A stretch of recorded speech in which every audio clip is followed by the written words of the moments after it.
موجودہ دور میں ایران ہو، افغانستان ہو یا پاکستان ہو، انڈیا ہو، سیریا ہو، مسیح بستیاں جلائی جاتی ہیں، مسیحوں پر ظلم ہوتے ہیں، لیکن کلیسیا قائم ہے۔ یونا 10:10 میں کیا لکھا ہے؟ چور نہیں آتا مگر چرانے، مار ڈالنے اور ہلاک کرنے کو میں اس لیے آیا کہ وہ زندگی پائے اور کثرت سے پائے۔ ابلیس کا منصوبہ کیا ایمانداروں کے لیے؟ ابلیس کا منصوبہ ہے کہ وہ ایمانداروں کو مارنا چاہتے ہیں، وہ چور ہے، وہ ڈاکو ہے، ظلم کرتے ہیں، ہلاک کرنا چاہتے ہیں، اپنے ساتھ ان کو جہنم میں لے کر جانا چاہتے ہیں۔ لیکن یاد رکھیں کہ خداوند یسوع مسیح پر ہماری بنیاد ہے، کلیسیا کی بنیاد یسوع مسیح ہے۔ خروج 3 باب میں ایک بڑا زبردست واقعہ لکھا ہے کہ جب موسیٰ بیابان میں رہتا تھا، مدیان کے بیابان میں، ایک دن وہ اپنی بھیڑ بکریوں کو چرا رہا تھا، تو بائبل بیان کرتی ہے کہ اس نے ایک جلتی ہوئی جھاڑی دیکھی، اور جلتی ہوئی جھاڑی یہ تو روزمرہ کا عمل تھا، جھاڑیاں جلتی رہتی تھی، لیکن یہ خاص ایک منظر تھا، اس لیے کہ جھاڑی میں آگ لگی ہوئی تھی، شعلے نکل رہے تھے، لیکن یہ جھاڑی بھسم نہیں ہو رہی تھی۔ اور موسیٰ اس کو دیکھنے کے لیے آگے بڑھا اور آواز ہے، موسیٰ اپنی جوتی اتار دے، اس لیے کہ خدا اس جھاڑی میں موجود تھا۔ اب غور سے سنیں، جھاڑی میں آگ بھی لگی ہے، شعلے بھی نکل رہے ہیں، لیکن جھاڑی بھسم اس لیے نہیں ہو رہی کہ اس جھاڑی میں خدا ہے۔ یاد رکھیں، جس خاندان میں، جس معاشرے میں، جس کلیسیا میں، جس گھرانے میں، جس چرچ میں خدا کا جلال ہوگا، وہ کبھی کلیسیا، وہ کبھی گھرانہ، کبھی وہ معاشرہ بھسم نہیں ہوگا، برباد نہیں ہوگا۔ غزل و غزلات اس کے پہلے باب کی 6 آیت میں ایک نبوتی میسج لکھا ہے، مجھے مت تاکو کہ میں سیاہ فام ہوں، کیونکہ میں دھوپ سے جلی ہوئی ہوں۔ یاد رکھیں، دھوپ سے جلی ہوئی، اس کا مطلب ہے کہ میں مصیبتوں میں سے گزری ہوں، لیکن یہ مصیبتیں برباد نہیں کر سکتی۔ جھاڑی ہو، کوئی چیز ہو، اگر خدا جھاڑی میں موجود ہے، اگر خدا اپنی جماعت میں موجود ہے، تو ہم برباد نہیں ہوں گے۔ اور پہلا تسلونیکیوں اس کے 3 باب کی 3 آیت میں لکھا ہے، کیونکہ ہم مصیبتوں ہی کے لیے مقرر کیے گئے ہیں۔ خدا یسوع مسیح نے کہا، میں اس پتھر پر، یعنی اس پترا پر، یعنی نہ ہلنے والی چٹان پر، وہ چٹان جو اموویبل ہے، وہ چٹان جو راک آف ایجز ہے، میں اس پر اپنی کلیسیا بناؤں گا، اور عالم ارواح یعنی بدی کی قوتیں، جہنم کی قوتیں، تاریکی کی قوتیں، پتال کی قوتیں، ابلیسی طاقتیں کبھی اس کلیسیا پر غالب نہیں ہیں گی، کیونکہ کلیسیا خدا کا بدن ہے۔ کلیسیا نے ہر دور میں مصیبت اٹھائی ہے، ظلم برداشت کیے ہیں، ہر دور میں، چاہے وہ کوئی زمانہ ہو، کوئی وقت ہو، لیکن کلیسیا نے ہر دور میں ترقی کی ہے، اور ہر دور میں کلیسیا پھیلی ہے۔ اب یہ کلیسیا، اس کا مستقبل کیا ہوگا؟ What is the future of the church؟ میں اور آپ جو مسیح کے خون سے خریدے ہوئے ہیں، میں اور آپ جو مسیح کا بدن ہے، میں اور آپ جو خدا ان کی جماعت کے لوگ ہیں، ہم کلیسیا، ہمارا مستقبل کیا ہوگا جب خدا یسوع مسیح آئے گا؟ نمبر 1، مکاشفہ اس کا 21 باب اور 9 آیت میں لکھا ہے کہ پھر ان 7 فرشتوں میں سے جن کے پاس پچھلی 7 آفتوں سے پیالے بھرے ہوئے تھے، ایک نے آ کر مجھ سے کہا، ادھر آ، میں تجھے دلہن یعنی برا کی بیوی دکھاؤں۔ کلیسیا کا یہ مستقبل ہے کہ church is the bride of Christ, کلیسیا مسیح کی دلہن ہے۔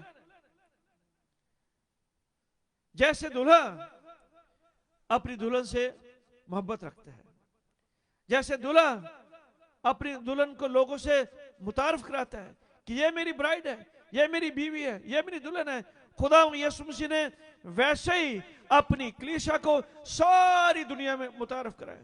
جتنے بر اعظم ہیں، سارے بر اعظموں میں یہ کلیسیا پھیلتی جا رہی ہے، اور خدا اس آخری زمانے میں اپنی کلیسیا کو، اپنی دلہن کو سب دنیا کے سارے لوگوں تک، ساری جو امتیں ہیں، سارے جو قبیلے ہیں، ان تک خداوند اپنی کلیسا کو ان کے ساتھ متعارف کرا رہا ہے۔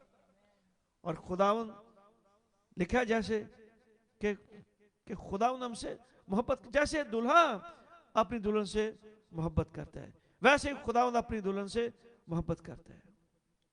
اور پھر جیسے دلہا اپنی دلہن کو اپنی ساری پراپرٹی میں، ساری جائیداد میں شریک کرتا ہے، ساری برکتوں میں شریک کرتا ہے، اسی طرح خداوند یسوع مسیح نے مجھے اور آپ کو بھی ساری برکتوں میں شریک کیا ہے۔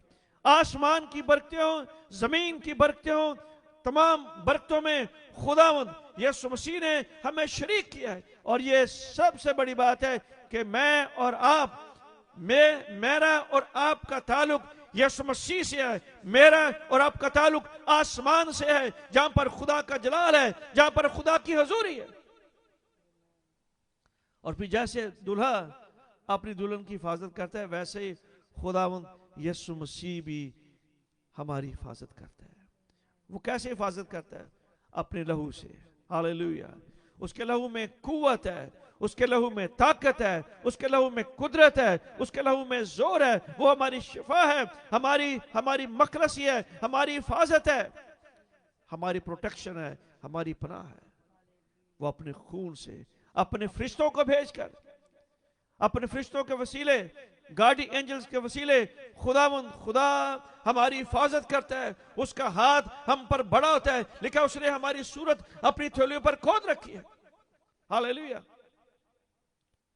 اور یہ بڑا اعزاز ہے، یہ ہمارا مستقبل ہے کہ کلیسیا برا کی دلہن ہے۔ اور دوسری بات کہ کلیسیا کے مستقبل کیا ہوگا؟ We shall be like God۔ ہم خدا کی مانند ہوں گے۔ پہلا یوحنا اس کے 3 باب کی 2 آیت میں لکھا ہے، عزیزو ہم اس وقت خدا کے فرزند ہیں، اور ابھی تک یہ ظاہر نہیں ہوا کہ ہم کیا کچھ ہوں گے۔ اتنا جانتے کہ جب وہ ظاہر ہوگا تو ہم بھی اس کی مانند ہوں گے، ہم بھی اس کی مانند ہوں گے۔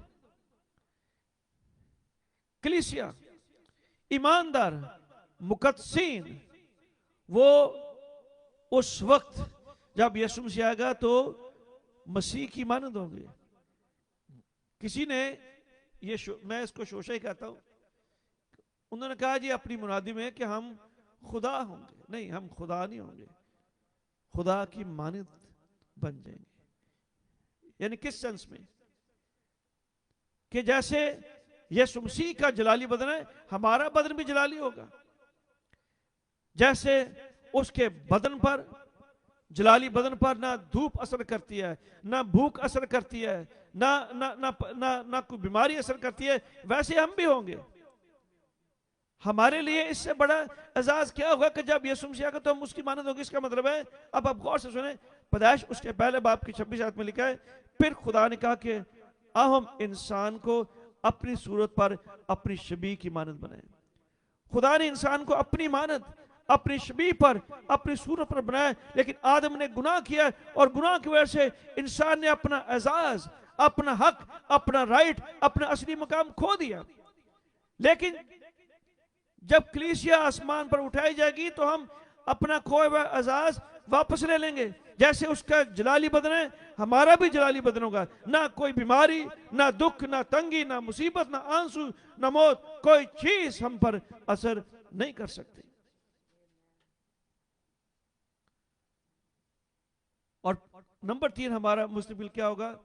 کہ کلیسا کو تاج پہنایا جائے گا۔ خدا یسوع مسیح کلیسا کو تاج دے گا۔ 2 تیموتھیوس 4 باب کی 8 آیت میں لکھا ہے، آئندہ کے لیے، غور سے سنیں گے، لکھا ہے آئندہ کے لیے میرے واسطے۔ پولس رسول بیان کرتا ہے کہ آئندہ کے لیے میرے واسطے راست بازی کا وہ تاج رکھا ہوا ہے جو عادل منصف، یعنی خداوند مجھے اس دن دے گا، اور صرف مجھے نہیں بلکہ ان سب کو بھی جو اس کے ظہور کے آرزومند ہیں، ان سب کو، یعنی چاہے کوئی گورا ہو، کالا ہو، براؤن ہو، جس قوم سے مرضی ہو، جس امت سے ہو، جس ملک سے ہو، جس شہر سے ہو، جو لوگ خدا ان کے ظہور کے آرزومند ہیں، خدا ان ہر ایک شخص کو وہ تاج دے گا.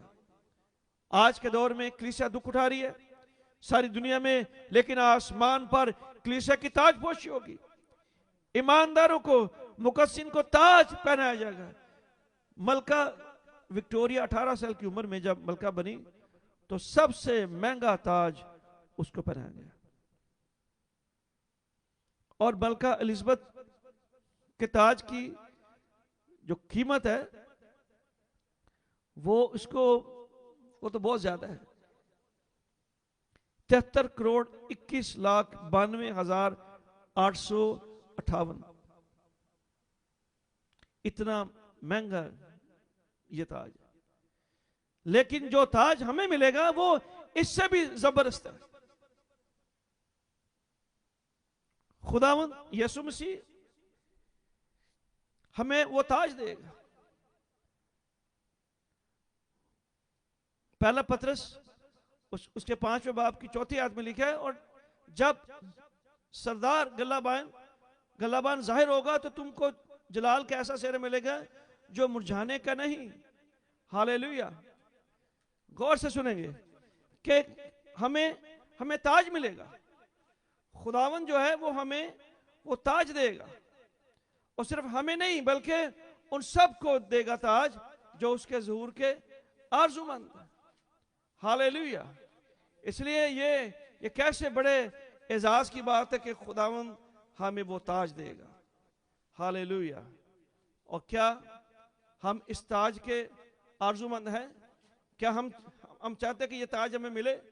ضرور یہ تاج ہمیں ملے گا، اور ان سب کو ملے گا جو اس کے ظہور کے آرزو مند. اس لیے میں اور آپ ہم اس بات کو سوچیں اور سمجھیں کہ یہ ہمارا اعزاز ہے کہ ہمیں یہ تاج ملے گا. اور پولس رسول کہتا ہے نہ صرف ہمیں بلکہ ان سب کو جو اس کے ظہور کے آرزو مند ہیں. ہاللیلویا. Thank you Jesus. ہاللیلویا.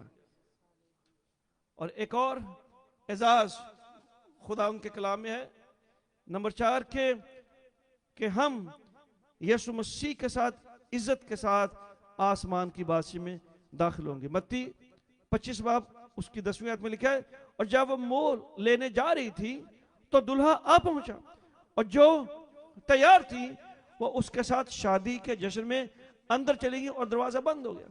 اب یہاں پر 10 جو کنواری ہیں ان کا ذکر ہے. ان میں سے 5 عقل مند ہیں اور 5 بیوقوف ہیں.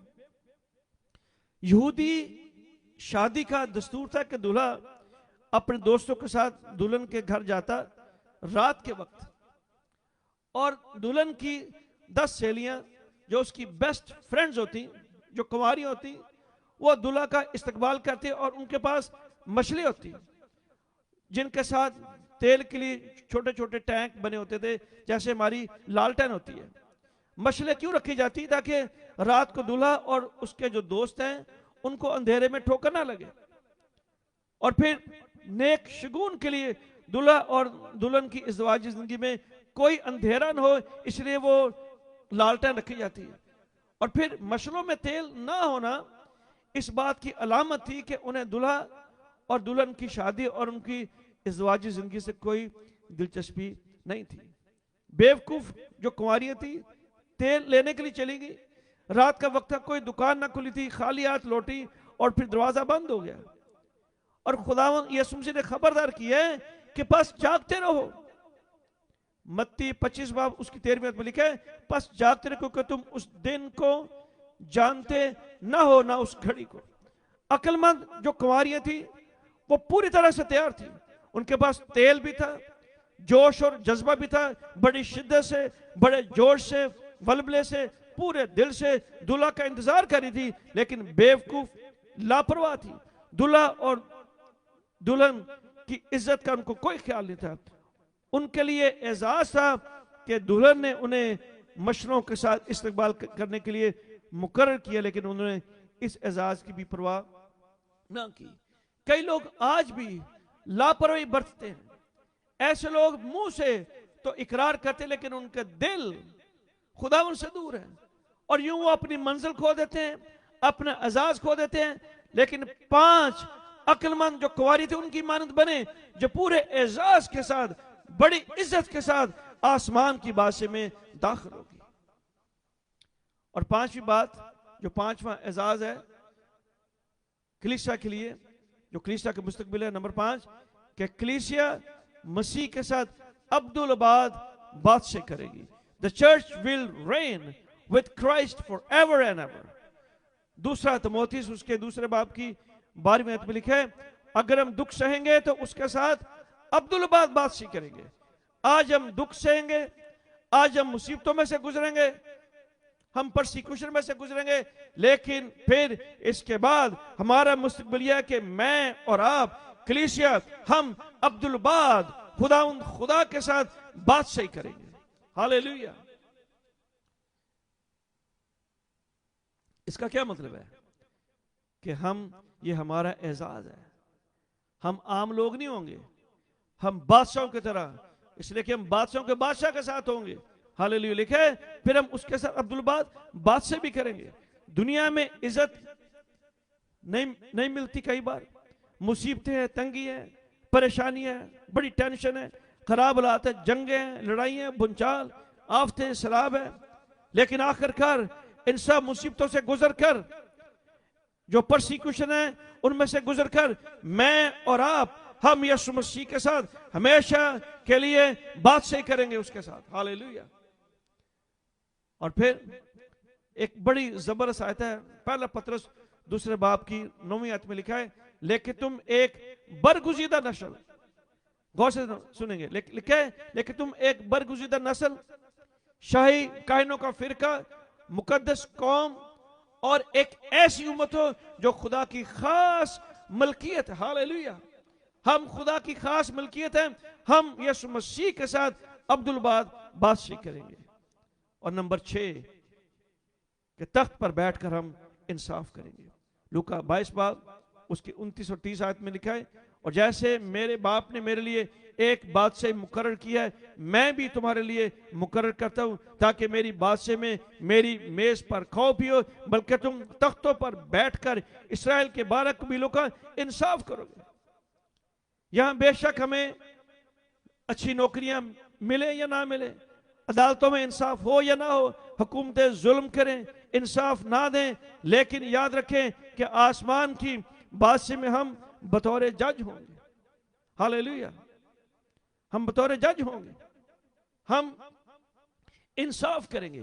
اس لیے میں اس بات کو سوچتا ہوں کہ کلیسیوں میں یہ مقدمے بازی بند ہونی چاہیے، مشنوں میں یہ مقدمے بازی بند ہونی چاہیے۔ اگر ہم اپنے فیصلے خود نہیں کر سکتے، مقدمے کرتے ہیں ایک دوسرے کے اوپر، تو پھر ہم کیا انصاف کریں گے؟ ہمیں اپنا انصاف نہیں کرنا تھا تو ہم کیا انصاف کریں گے؟ یاد رکھیں کہ میں اور آپ آسمان پر ہم کیا کریں گے؟ انصاف کریں گے۔ We will be judge in heaven۔ Hallelujah۔ اور نمبر 7، آخری بات، کہ کلیسیا کا کیا مستقبل ہے، اعزاز کیا ہے؟ کہ عالم ارواح کے دروازے غالب نہیں آئیں گے۔ The gates of hell shall not prevail against the church۔ عالم ارواح کے دروازے، بدی کی قوتیں، شیطانی طاقتیں، ابلیس منصوبے بناتا ہے، وہ پورے نہیں ہوں گے۔ تاریکی کی قوتیں کبھی آپ کے خلاف کامیاب نہیں ہوں گی، پتال کی قوتیں کبھی آپ کے خلاف کامیاب نہیں ہوں گی، کلیسیا پر ہرگز غالب نہیں آئیں گی۔ یہ ہمارا مستقبل ہے۔ لیکن کیا اگر یسوع مسیح ابھی آئے تو کیا ہم تیار ہیں؟ ایک سوال ہے جو ہمارے لیے ہے کہ اگر یسوع مسیح ابھی آ جائے تو کیا ہم تیار ہیں کہ ہم اس کی بادشاہی میں جائیں؟ اگر نہیں تو آج یہ سوچنے کا وقت ہے۔